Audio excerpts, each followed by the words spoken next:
Hey, welcome to the Explainer. We're all about taking big, complex topics and making them super clear and easy to understand. So today, we're diving into a fantastic presentation from King Saud University. We're going to distill it down into a practical roadmap, especially for you early career researchers who are trying to get published in those top-tier journals. You know, if you've ever heard that phrase, publish or perish, and felt a little bit of a chill, well, you're definitely in the right place. Here's what we've got on tap. We're going to walk through the whole journey, right? From figuring out what Q1 journals even are, to actually making a real splash with your work once it's out there. All right, first things first. Before we can even dream about writing that killer paper, we've got to know where we're aiming. So let's get right to it. What is a Q1 journal anyway? So here's the deal.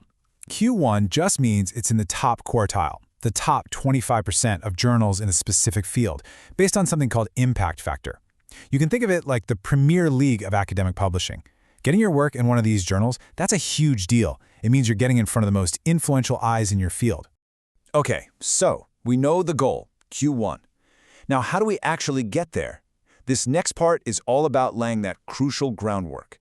It's about finding a killer idea and matching it with the perfect journal. You know, this might sound super obvious, but it's everything. Finding the best idea is the foundation your entire paper is built on. Your research question has to be fresh, it has to be important, and it has to be something people in your field are actually talking about. Because honestly, without a powerful idea, the most beautiful writing in the world won't get you into a top journal. So where do these brilliant ideas come from? Well, you've got to dig for them. You're going to spend a lot of time in major scientific databases, like ISI Web of Knowledge or Scopus. By really diving into the literature, you see what's already been discovered, and here's the key part, you start to spot the gaps. Those gaps, that's where your research lives. And this is so important.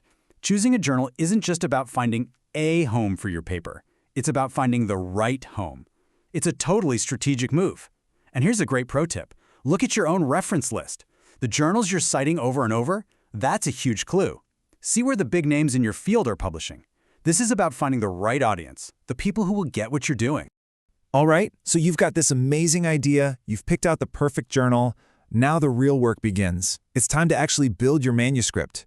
And this quote really says it all, doesn't it? Even very creative experiments and novel results will have dull impact if the manuscript is not written well. This is just so true. You could have the most world-changing discovery, but if you can't communicate it clearly and convincingly, it's just not going to land with the impact it deserves. Your writing skills are just as vital as your lab skills. Okay, here's a really practical tip that I love. Start by writing the methods section first. Now, why would you do that? Simple. All those nitty-gritty experimental details are still super fresh in your mind. It's usually the most straightforward section to write, and, just getting something down on paper can build some serious momentum. Now, let's talk about the title. Please, don't just slap this on at the end as an afterthought. Your title is like the movie trailer for your paper. It's the first and maybe only thing people will see. It needs to be catchy, accurate, and interesting enough to make a busy scientist stop scrolling and click on your paper. A great title is literally your best marketing tool. So, if you start with the methods, what do you write last? The abstract. This makes perfect sense when you think about it. The abstract is a mini summary of the entire paper. You can only really write a perfect summary once you've written the whole story, right? Save it for the very end. Okay, deep breath. You've written the paper, you've checked it 100 times, and you finally hit that submit button. Now the real test begins. This is what can be the most nerve-wracking part of the whole process for any researcher, navigating peer review. So what actually happens after you submit? Well, it's basically a multi-stage quality control check. First, an editor at the journal takes a look to see if it's even a potential fit. If it passes that first test, it gets sent out to a couple of other experts in your field, the peers, for an anonymous review. They give their feedback, and based on that, the editor makes a decision. Usually that decision is revise and resubmit, which means you get to make your paper even better based on their comments. Now let's talk about the elephant in the room, rejection. It happens to everyone, even Nobel Prize winners. And it's almost always for a handful of common reasons. Maybe your paper just wasn't the right fit for that specific journal's audience. Or maybe the reviewers found some real issues with your methodology.